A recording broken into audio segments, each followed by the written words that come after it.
with Fireless Cremation. We're here at the ICCFA, and we're at our booth here introducing our FC500. It's an alkaline hydrolysis 2.0 system. So you might say, hey, isn't that just another Aquamation system? But it's not. And I've got Jeff Edwards here with me. He actually bought the very first Aquamation system. From you? Yes, and it was built by Bioresponse system. And it's very different than what we do today. So that system, all the essence went down the sewer, and today all the essence, so that's not only the bones, but also the liquid part of the body when we're done, is beneficially returned either to the earth or to the sea.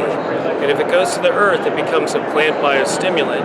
If it goes to the sea, it helps reverse the acidification of oceans. Really? Yes. So what makes this system different? It's very different than the older Aquamation systems, whether they be the resomation system or the Bioresponse system, where all they're using is alkali and water. So we're using very little water relative to the other systems, about 60% of the weight of the body in water.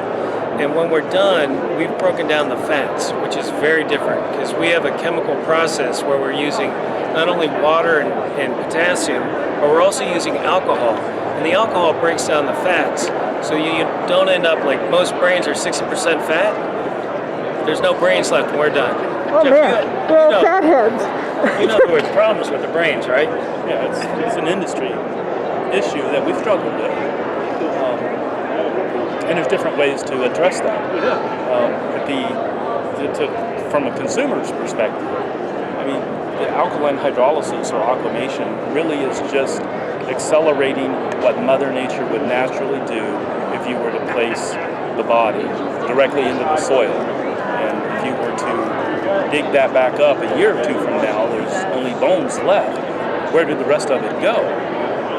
Well, it naturally broke down, which is what we're doing with chemicals and water in a rapid manner so that the family can have back what they're familiar with as cremated remains or aquamated remains.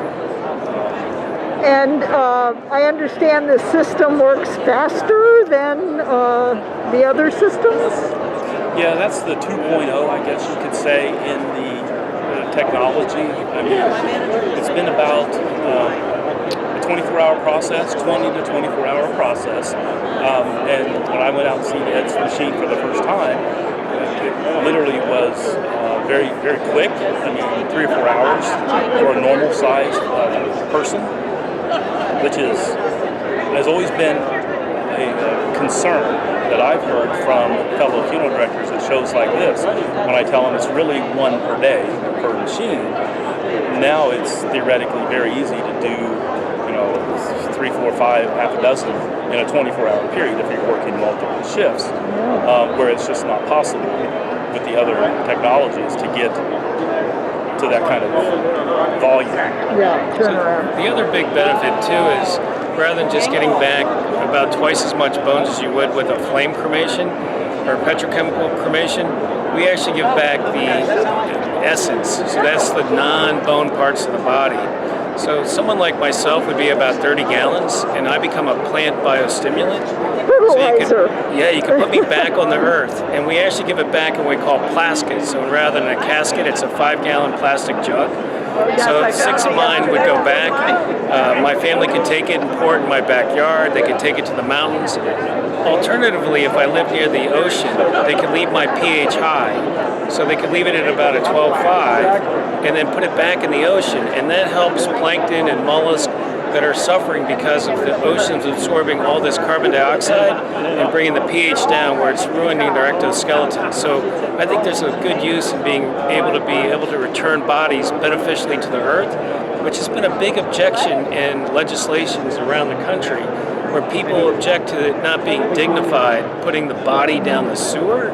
With ours, 100% of the body can be beneficially returned to the earth, and that's a big difference. But what if the family didn't want that 20 gallons or 30 gallons back? So right now we've been donating it to farms because it's full of a nutrient that plants need called potassium, and it's completely sterile, so there's no pathogens at all in it. Or Right now, there's a lot of places that are requiring a collection of green waste. So typically green waste is just carbon and nitrogen. And when you add back in the essence, you're adding back in potassium, and that makes it a very great compost. So right now in Denver, there's a need for about 800,000 gallons of our essence to complement the current green composting processes. Very cool. And then the other big thing is cost. So some of these systems, what would you say they would cost for? I mean, Well, cost can be confusing because the cost can be low, but over time, 10-year period of time, you factor in all the costs and then divide that by the number of processes to get your true cost. It's no different cost-wise than fire-based cremation, which sounds inexpensive on the front side, but when you factor in the re-bricks and all the services, and then divide that back out by the same number of bodies, it's roughly the same dollar figure for the funeral director, funeral home, as a typical fire unit. Well, and this uses a lot less energy to cremate a body. Typical cleaner, greener process. Yeah. Yes. And so in Europe right now, they're requiring them to catch all this stuff coming out of the smokestacks. They capture about 96% of it. In the U.S., you can still, put out all these dioxins, furans, mercury.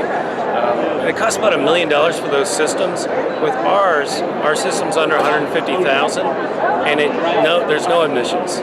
So I think this has a great future around the world in helping people return beneficially to the earth. And do you have a website for people to learn more? Oh, it's firelesscremation.com. Very good.